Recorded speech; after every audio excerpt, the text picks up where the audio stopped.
From the Australian Taxpayers Alliance, this is Taxed and Wasted, Corona Break Edition, where we bring you all the news that has nothing to do with coronavirus from around the world. I'm your host, Emilio Garcia.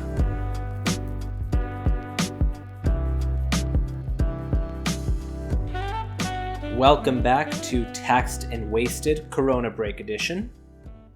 This week, we are looking at Australia, of course, Mexico, the UK, and the United States.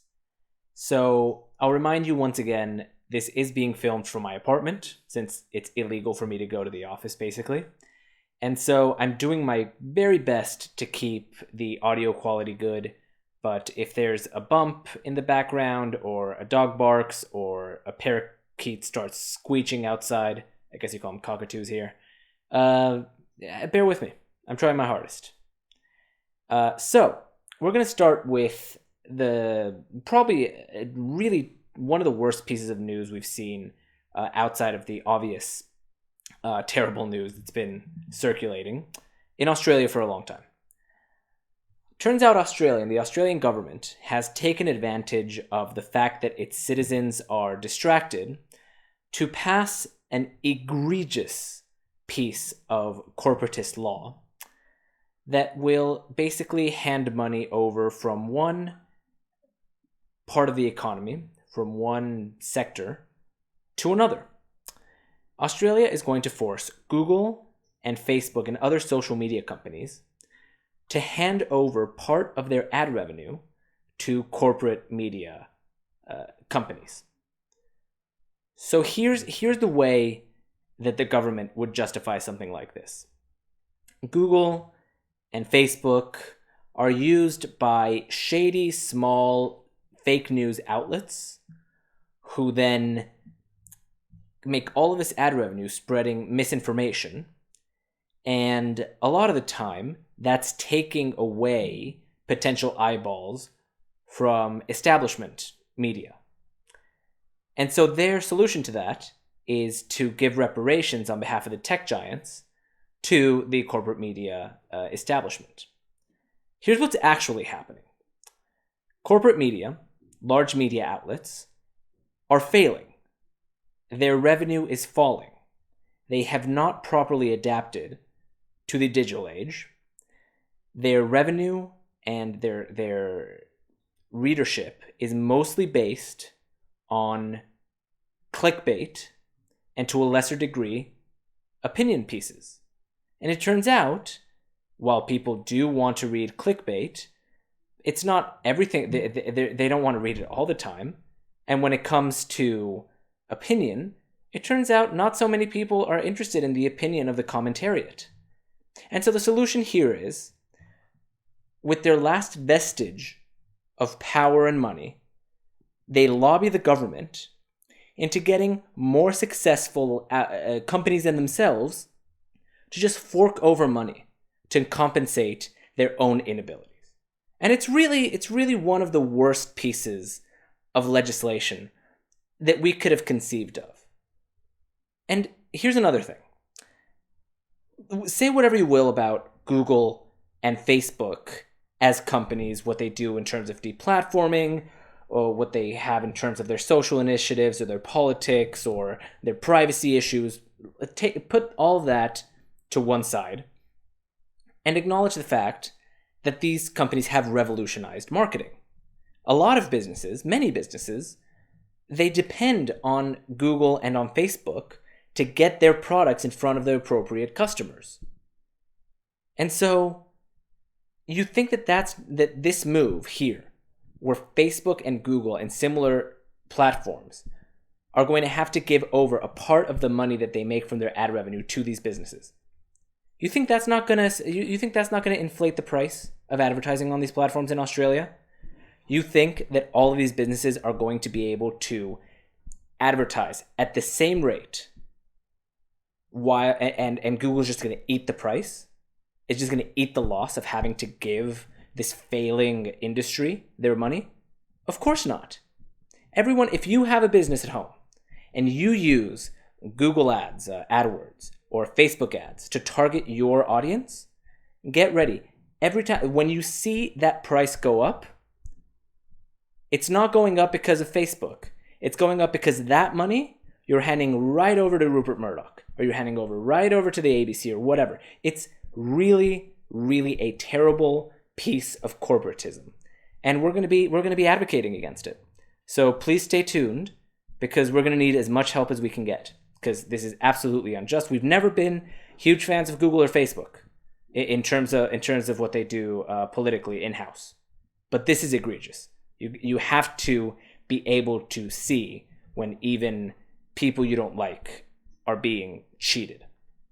Now to another piece of terrible news. The government of Queensland is thinking of giving $200 million to Virgin Australia to help keep them afloat. Now, maybe this shouldn't be in today's episode, because I guess it's slightly related to the C word news, but I think it's separated enough. We're only going to talk about the money that Queensland is offering, because Virgin Australia and other airlines are making the same pitch to government around the world that they need government money to stay afloat because no one's traveling. Now, who owns Virgin Australia?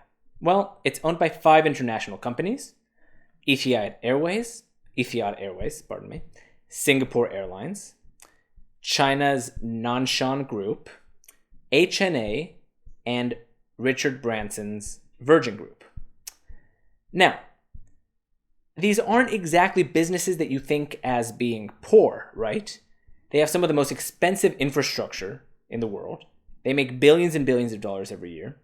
They pay their executives and their president millions of dollars.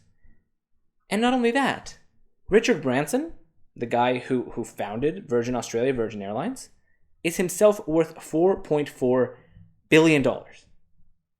So consider this.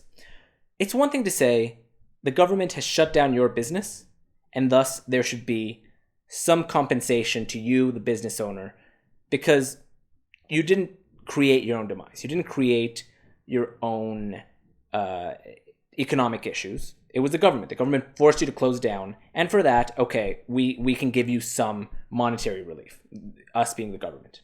Okay, maybe. You, the employee, you used to have a job, but because we forced these businesses to close their doors, you're not making any more money. Okay, we might have to compensate you for that. Makes sense. All right. Virgin Australia? The cash-rich company owned by a billionaire and several other multi-billion-dollar companies? We need to give them money to stay afloat? That's ridiculous. Now, one argument could be, well, we don't want Virgin Australia to collapse and to go bankrupt, because then no one will step in to take their place. But that's not true either. Many airline airlines, could do exactly what Virgin Australia do. I don't even fly Virgin Australia if I can help it. I prefer to go on Qantas because Virgin Australia is frankly garbage. Their legroom is abysmal, and you have to pay like $20 for like crackers and $5 for terrible coffee. But yeah, apparently Queensland is offering them money. They're trying to get federal money, and they'll probably get it. Now just seeing how much money is being spent, I wouldn't be surprised. But I certainly hope that it doesn't. We can hope. Some good Australian news, though. There's going to be a meteor shower in large parts of Australia.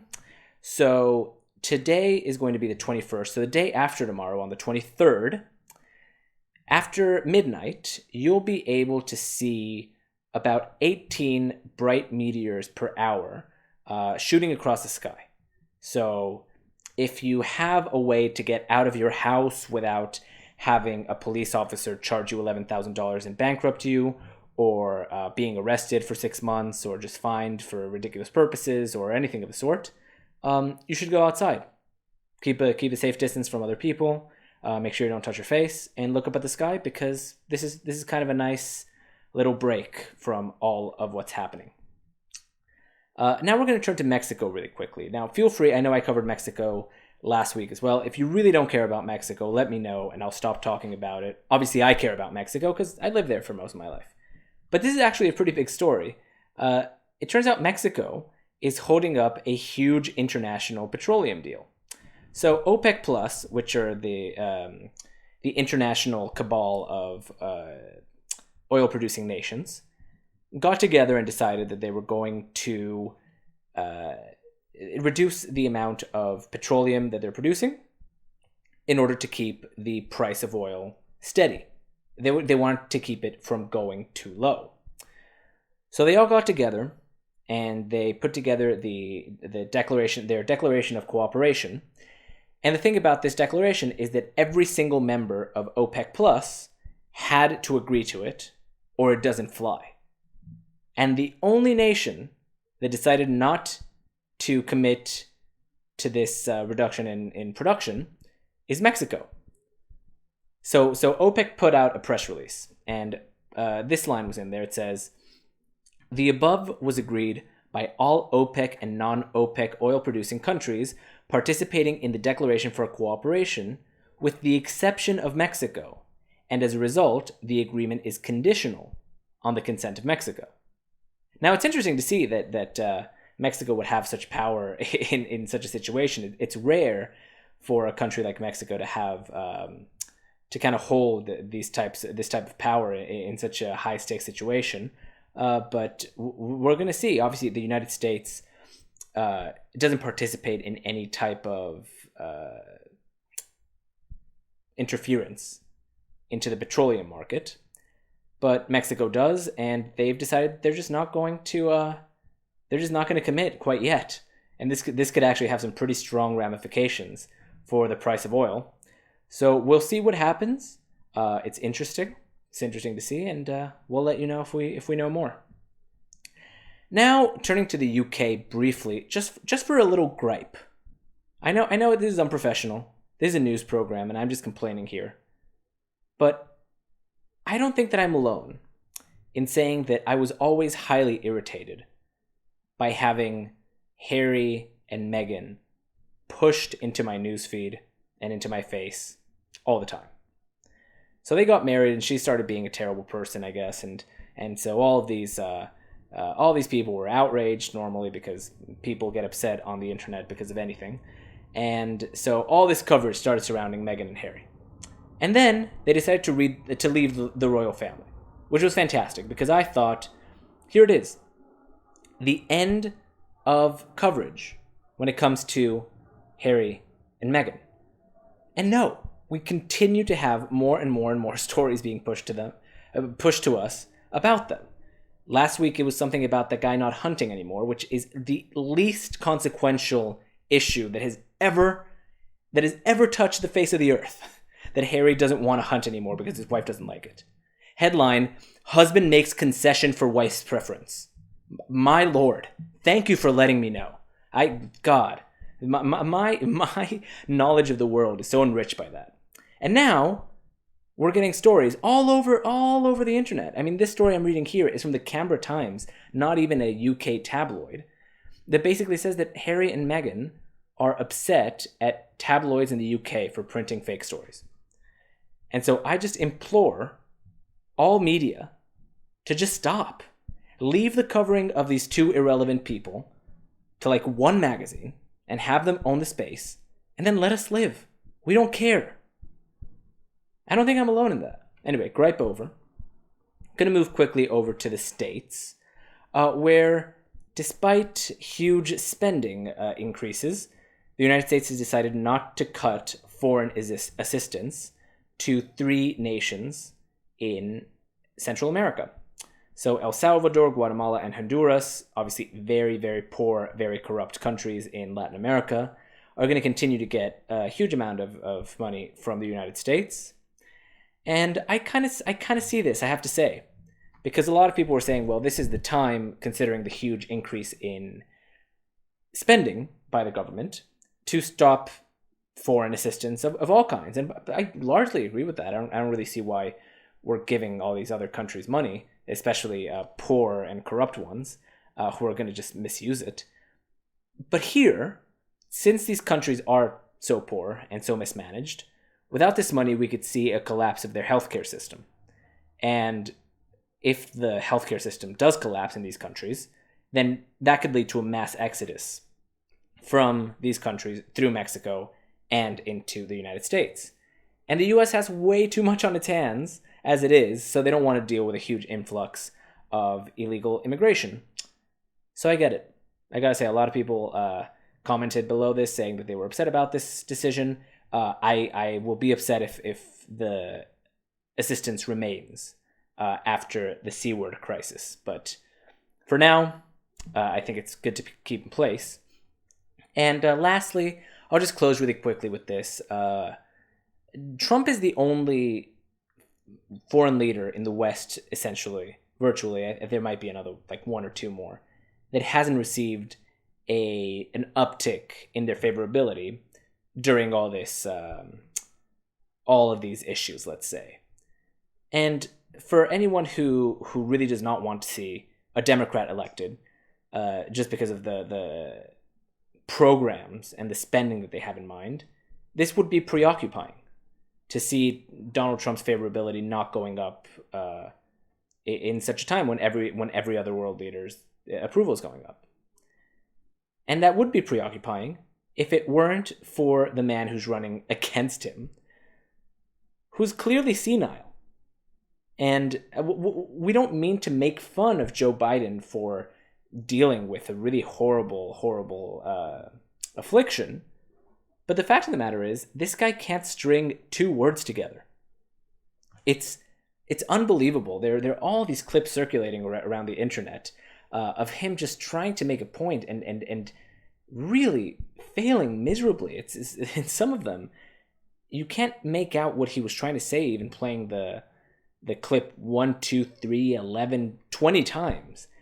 And the clip that was circulating today, I saw some people just posting this really terrible interview that he gave on Morning Joe.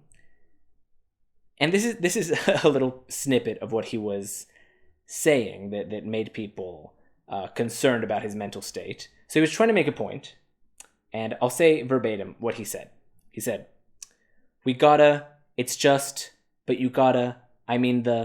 reassure, look, here, my message to everybody that I talk to, and then he just rants for 5 minutes of, slightly articulate but pretty embarrassing things to do with, how Donald Trump is a very bad orange man. But the Democrats have really chosen wisely, I gotta say, to the degree that even this far into the primaries, Democratic players are considering replacing Biden with the mayor of New York City. What's his name? Slipped my mind right now. But yeah, we'll see. I'm not particularly concerned about Trump's chances at the moment. And anybody who, even people who don't like Trump, I think would agree that he has a better chance of running the country properly than a senile old man. But that's all the time that we have left here at the Australian Taxpayers Alliance Corona Break. Thank you so much for listening. Stay safe, and we'll see you next week.